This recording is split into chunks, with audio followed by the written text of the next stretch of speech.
pagdahig ganan niya. Kaya ang kinumi nagbasa imposible ba sa iyahan na o dili? Ano niyo? Imposible o dili? Dili imposible. Ha? Dili imposible sa Ginoo nga bansayon sila. Kaya siya may mabansay. Nakadumdum ko ba? Sige, hindi na ako matubog na leksyon. Ako lang iyapin habang magsagot mo. Doon ay lalaki, retired engineer, mechanical engineer. Iyang auto, nagtirik sa tunga-tunga sa kalsada. At sa tutong dalang wala kayo aging, nagtirik. Kumpat, kaunas na siyang kanang inanyo sa makina, wala yun ni andar yung auto. Isapot na kay hapit ng gabi. Dahil niabot nga lalaki. Yung lalaki. Sir, hindi sa akin sir. Yun siya nga, mangutahan na kamang ganiha. Kita ko wala ng andar. Siya, pilitos tingnan tayo sir. Yun siya nga, di ba ganiha? Ako, 4 years po ang mechanical engineer. Wapang gali ko kaayo, ikaw na ba hinong magpatanong na ba? Na siya. Siya, testing lang sige. Hindi na sabihin ko yan. Testing lang. Kasi na kayo, testing lang. O sige, wala sa choice. Sige, testing Ayaw. Di ko pira sa bata ka dyan. Link ko dyan sa kwan, sa kanan. Kubin nga na ka dyan. Ngayon siya. Yan i-start. Pag-start na, lihaan na lang sa kanan. Na siya ang tag-iya, manong yan sa kanan niya. So, minsan yung mga doon, ako, upad ako sa lihayo na, huwag mo dyan ko tapuan ka, ayaw, ikaw, hindi na magkalpuan ko, alam mo na ayaw mo. Yun siya, sir, kailangan mo sir. Ako si Henry Ford. Ako mo'y creator o designer sa makina sa mga auto. Maunang kabalo ko kung sa'yo bitiran na kay ako'y naghimo anak, ako'y creator anak, ako'y designer anak. So di siya maguna, ang Ginoo may designer aning bataa. Ang Ginoo may designer aning masuso. Busa, mahimo niya ang dili mahimo nato. Kasi dito mahimo. Na usawang pagbansay ni sila ha, nga makahalag ang hipit ang pagdahig niya. Ito lang mahimo, o sundako na.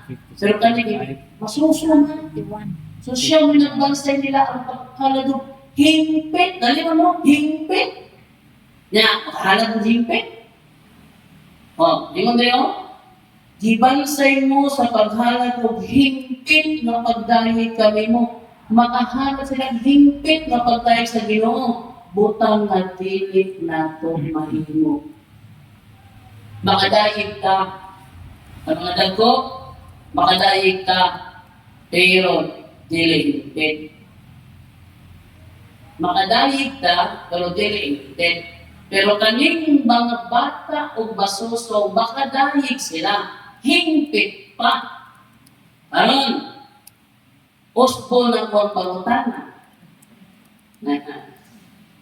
Ang bata ang nasuso nga na ipagtuo, makadayig o dili?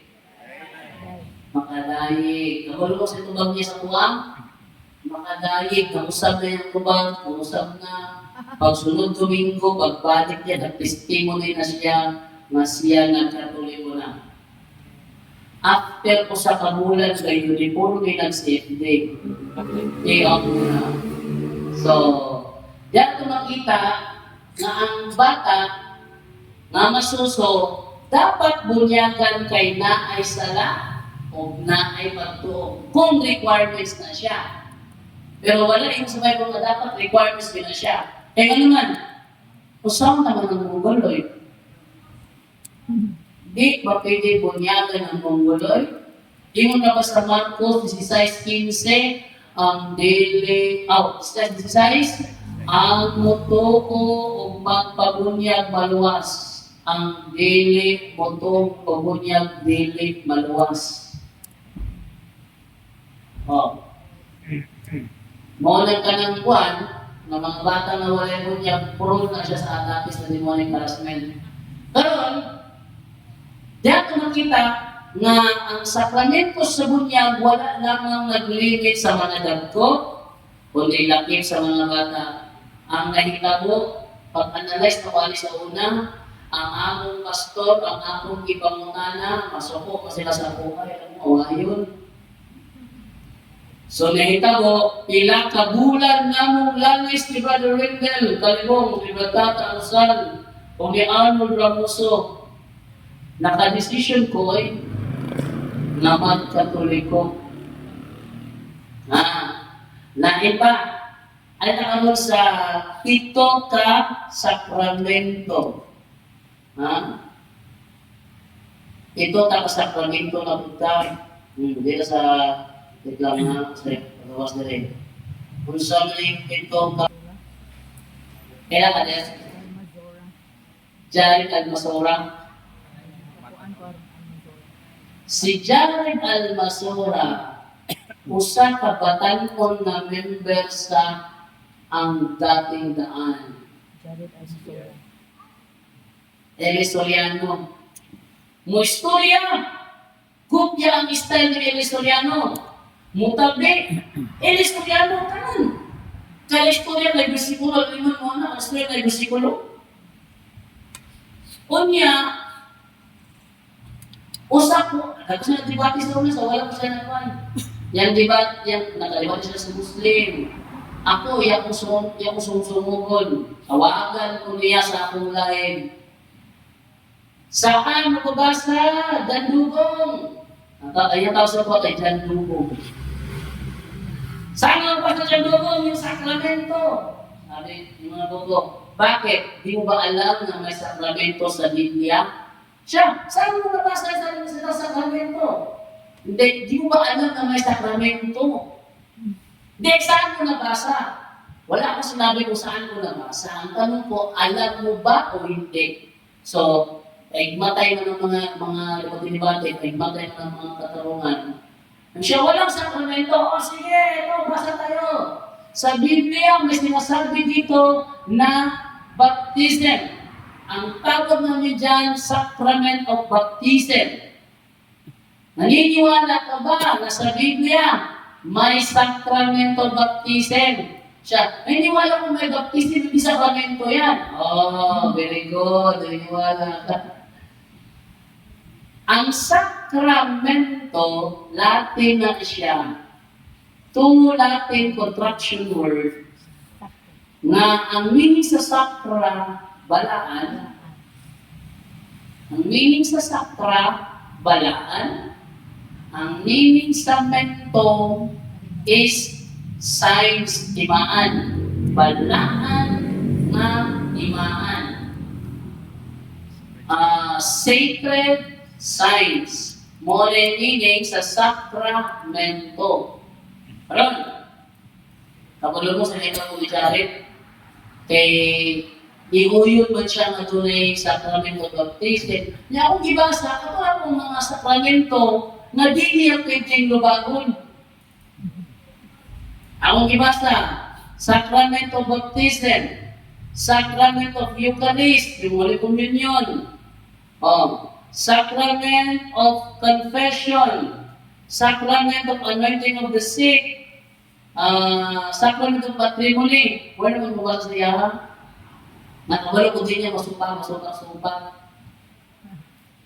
Karon, kung sa'yo nahitang ko ni Jared, buwan mo ni Jared, dihangit kong debate ano ngayon, iya nga daw kong inampaso. Ito niya ha, iya kong inampaso, pero mas lamig kung sa mismong baluarte na ako niya buhaton. So, nanghagit siya ang debate dito gihimo sa Tagbilaran. From Manila, dahil pa siya. From Manila, para lang debatehon ko niya. Ang nahitabo, nagdebate ni, ng gabi Unya, pag humas sa debate, adto siya ilang ka-Brad Chaloy. Itong Brad Chaloy, CFD President, na silang Brad Chaloy ni Undo, o kasi kasatan, o sa hingan. Panahon ka ng mga kauban mo sa Tagbilaran, o na kinasaan. wala siya'y matawagan kay wala dahil siya'y kauban. Ang nahitabo silang nagkaroy. Anang gabi ang iyang kauban from Manila, istoryahon siya, di na siya mutingog. Di na siya mutingog. Tulala na si Jared Almasora. Kanya sumugan, mabatay na. Sige na bakit out sa mong programa, sunod siya. Yan yung Brother Darwin. Hindi ako sa'yo pari ka, yung Brother Darwin. Siya malo, sunod na siya agad. Iyak ng iwan ko. Istorya mo kay dati mo, istorya ka daw ko. Bersikulo. Ang nahita mo, umang sa debate, pagkagabihin, naghinuktok si Jared Almasora. O niya, pagkabuntag, mideklara na nga magkatoliko siya. Utang na di, grabe ko ni Ginong Ngayon, kung gusto ko muna ko na makabig to. Kasi kung ano makabig si Jared, ay mga nang video call niyo, palupig siya, ang iyang kayo sa video, iyang palapan. Nga siya kabastos sa mga dialogo. Pero, nagkatuliko. Sige siya, kibilang ba na rin? Sige siya, sa balikan ng tapilangan, makawin ba na rin ganun ay. Grabe yun. Makita niyo yung mga previous mga video. Kuya, yun siya. Bangga, gibigan mo na yan niya. Ako, masipo umuro siya kay sige, mutabik ta, masisa po sa akong tapos kuya ako. Pero karon nagkatuliko na siya. Ang naitabo, ang protestante ni sa punto niya. Di mo na po, bro, nakasapot ko ni mo. Ikaagi mo na sa una. Ang ginaan mga protestante nga masuko na po siya. Na, katuliko si Jared. Karon, usas na mga gisupat niya kaning sakramento, 7 ka sakramento. Una, bunyag. Ang sakramento sa bunyag, ako nag-explain karon lang, na pwede bata, pwede kadto. Naman, sa larangan sa Deliverance and Exorcism Ministry, ang mga bata mawalay bunyag, dubulunon yun na. Bulong mo na? Daghan may deliverance dito sa Valencia, sa Lila, na ang mga bata walay bunyag. Lukay din kayo mga bata nga walay bunyag. Busa, sakramento gini bunyag, kinahanggang bunyagan ng mga bata. Dapat bata pa lang bunyagan na. Ay, tingnan niyo sila karon. Si Kristo gibunyagan 30 anyos. Nasa sa kwan, Mateo 3:16 to 17. Si Kristo gibunyagan 30 anyos na. Si Kristo mo'y dapat panagingnan. Ingon nito, sure ka? Oh! Si Kristo dapat panagingnan. Sigurado ka? Oh! Pilay edad ni Kristo gibunyagan 30. Ikaw, pilay edad ni gibunyagan. Ingon ng protestante, 15. Oh! 15 na lang ito. Ikaw, sa mga gibunyagan, 30. Oh! 30 na lang ito. Ingon, kung panagingnan.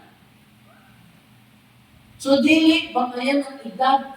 Kita ko na kung gibunyagan, dapat ang bunyagan ko na ko. Sino mo ko? Kani ato sa wala pa na uso ang bunyag kung sa inaha, tuli.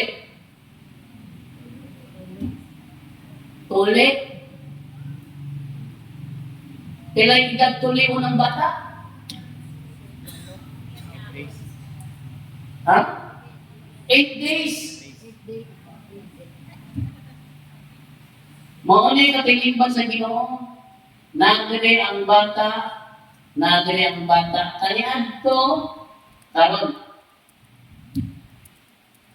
Kaniadto, aron mahimong membro sa ilang community, kinahanglan tulion. Di ba? O dili tulion, dili mahimong membro sa community. Si Kristo gituli, pila edad? 8 days. Karon, sa Pilipos 2:12, ano sa karoon sa karoon kung Efeso ba ito?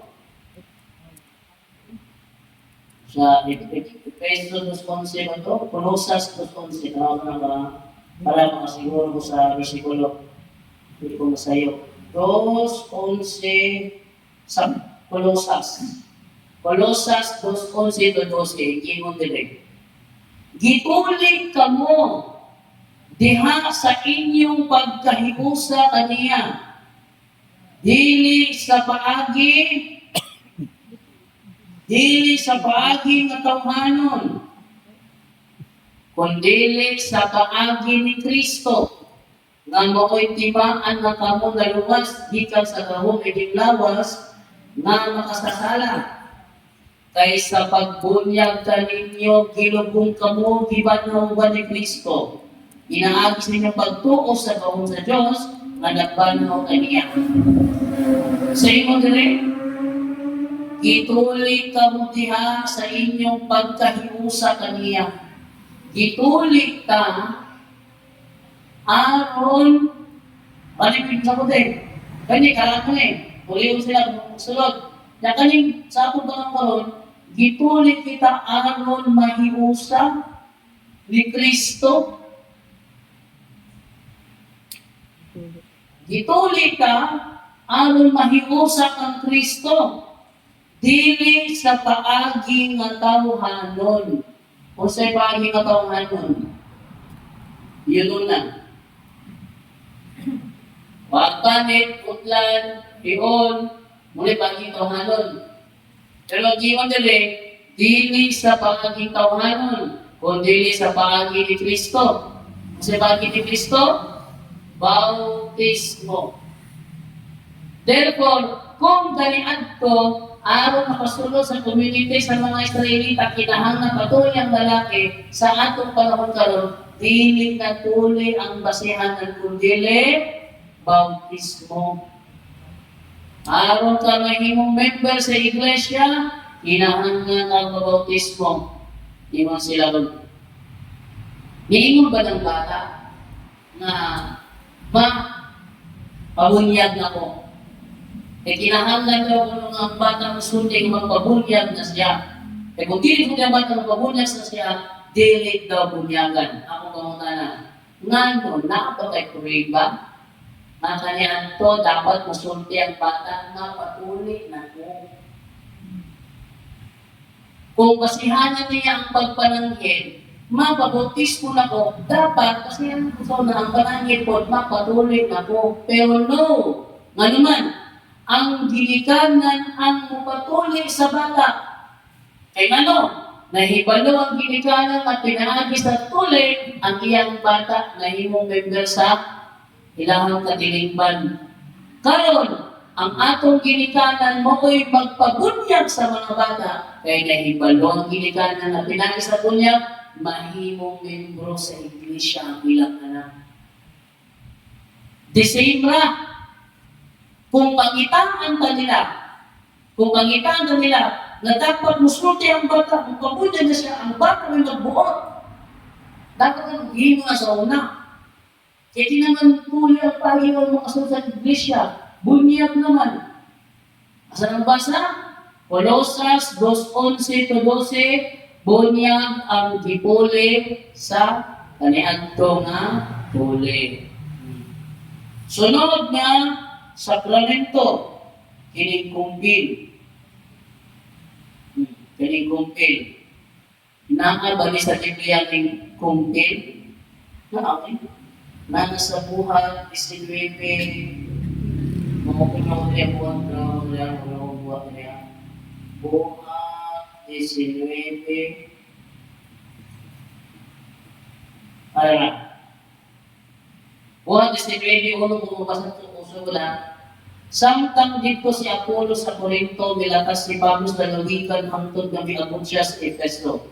Dito, gikatagpo niya ang bilang ang mga tinunan o ipamutanan niya sila. nakadawat ba kamo sa Espiritu Santo sa dihang mituo kamo. So ang giingnan ni Pablo, mga tao nga nituo na, mga tao nga mituo na. Yung siya ha,